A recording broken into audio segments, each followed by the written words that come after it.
GPS panic button ಕಡ್ಡಾಯಕ್ಕೆ ವಿರೋಧ. ಪ್ರಯಾಣಿಕರ ಸುರಕ್ಷತೆಗಾಗಿ ಸರ್ಕಾರ ಹಳದಿ ಬೋರ್ಡ್ ಪ್ರಯಾಣಿಕರ ವಾಹನಗಳಿಗೆ ಜಿಪಿಎಸ್ ಹಾಗೂ ಪ್ಯಾನಿಕ್ ಬಟನ್ ಕಡ್ಡಾಯಗೊಳಿಸಿರುವ ಕ್ರಮಕ್ಕೆ ವಾಹನ ಮಾಲೀಕರು ವಿರೋಧ ವ್ಯಕ್ತಪಡಿಸಿದ್ದಾರೆ. ತುರ್ತು ಸಂದರ್ಭದಲ್ಲಿ ಪ್ಯಾನಿಕ್ ಬಟನ್ ಒತ್ತಿದರೂ ಮಾಹಿತಿ ಪೊಲೀಸ್ ಕಂಟ್ರೋಲ್ ರೂಮ್ ಅಥವಾ ಸಾರಿಗೆ ಇಲಾಖೆಗೆ ತಲುಪುವ ವ್ಯವಸ್ಥೆ ಸಮರ್ಪಕವಾಗಿ ಕಾರ್ಯನಿರ್ವಹಿಸುತ್ತಿಲ್ಲ ಎಂಬ ಆರೋಪ ಕೇಳಿಬಂದಿದೆ. ಇದರಿಂದ ಮಹಿಳೆಯರು ಸೇರಿದಂತೆ ಪ್ರಯಾಣಿಕರ ಸುರಕ್ಷತೆ ಖಚಿತವಾಗುವುದಿಲ್ಲ.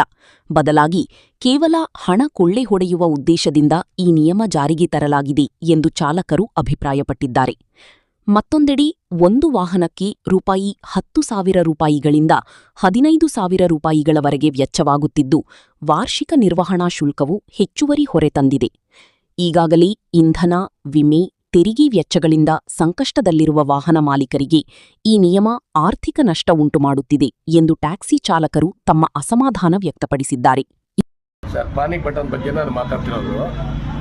ಪಾನಿಕ್ ಬಟನ್ ಬಗ್ಗೆ ಅಂದರೆ ಈ ಪಾನಿಕ್ ಬಟನ್ ಏನಕ್ಕೆ ಸರ್ ಹಾಕ್ಯಾರ ಸರ್? ಅದರಿಂದ ಏನಾದರೂ ಉಪಯೋಗ ಇದೆಯಾ ಸರ್? ಯಾರು ಹೇಳ್ತಾರೆ ಅದನ್ನು ಕೆಂಪು ಬಟನ್ ಒತ್ತಿದ್ರೆ ಪೊಲೀಸ್ನವ್ರು ಬರ್ತಾರೆ, ಈ ಕಡೆಯಿಂದ ಎಲ್ಲ ಬಂದು ನಿಮಗೆ ಸುರಕ್ಷಿತ ಯಾವ್ದು ಸರ್ ಆಗಿದೆ ಸರ್ ಇವತ್ತವರೆಗೂ? ಹೇಳಿ, ಇವತ್ತವರೆಗೂ ಆಗಿದೆಯಾ? ಆಮೇಲೆ ಈ ಕಡೆಯಿಂದ ಡೀಸೆಲ್ ರೇಟು, ಪೆಟ್ರೋಲ್ ರೇಟ್ ಜಾಸ್ತಿ ಆಗಿದೆ. ಈ ಕಡೆಯಿಂದ ಮಧ್ಯದಲ್ಲಿ ನಮಗೆ 11,500 ಪ್ಯಾನಿಕ್ ಬಟನ್ ಅಂತಾರೆ, ಆಮೇಲೆ ₹3,500 ರೀಚಾರ್ಜ್ ಅಂತಾರೆ. ಇದೆಲ್ಲ ನಮ್ಗೆ ಅಗತ್ಯ ಇಲ್ಲ ಸರ್. ಇದು ಕೊಳ್ಳೆ ಹೊಡೆಯೋಕ್ಕೆ ಯಾಕೆ ಮಾಡ್ತಿರೋದು? ಏನಕ್ಕೂ ಅಲ್ಲ ಸರ್. ಇದು ಸತ್ಯವಾಗಿ ಹೇಳ್ಬೇಕಂದ್ರೆ ಪ್ಯಾನಿಕ್ ಬಟನ್ ಅಲ್ಲ. ನಮಗೀಗ ಮುಂಚೆನೇ ಹೊಡೆತ ಮೇಲೆ ಹೊಡೆತ ಬಿದ್ದಿದೆ. ಒಂದು ಸಲ ನಮಗೆ ಕೊರೋನಾ ಬಂದು ಈ ಕಡೆಯಿಂದ ಅದೊಂದು ಹೊಡ್ತಾ ಇತ್ತು. ಅದ್ರ ಮಧ್ಯದಲ್ಲಿ ಇನ್ನೊಂದು ಬ್ಯಾಂದು ಬಂದು ಈಗ ಪ್ಯಾನಿಕ್ ಬಟನ್ ಬರ್ತುಂಟು. ವರ್ಷಕ್ಕೆ ₹13,000 ನಾವು ತೆಗೆದಿಡಬೇಕು. ಎಲ್ಲಿಂದ ಸರ್ ತೆಗೆದಿಡೋದು? ಎಂಟಿ ಮಕ್ಕಳು ಸಾಕನೇ ಕಷ್ಟ ಆಗಿದೆ. ಈ ಕಡೆಯಿಂದ ಡೀಸೆಲು, ಪೆಟ್ರೋಲ್ ಪ್ರತಿಯೊಂದು ರೇಟ್ ಜಾಸ್ತಿ ಮಾಡಿ ಯಾವುದಕ್ಕೆ ಸರ್ ಕಡಿಮೆ ಇದೆ ಹೇಳಿ ಸರ್? ಪ್ರತಿಯೊಂದಕ್ಕೂ ರೇಟ್ ಜಾಸ್ತಿ ಆಗಿದೆ. ನನ್ನ ಲೆಕ್ಕದಲ್ಲಿ ಆ ಪ್ಯಾನಿಕ್ ಬಟನ್ ಏನೂ ಇಲ್ಲ ಸರ್. ಅದನ್ನು ಬ್ಯಾನ್ ಮಾಡಬೇಕು ಸರ್. ಸತ್ಯವಾಗಿ ಹೇಳ್ಬೇಕು, ಅವ್ರಿಗೆ ಏನೂ ಉಪಯೋಗ ಇಲ್ಲ ಸರ್.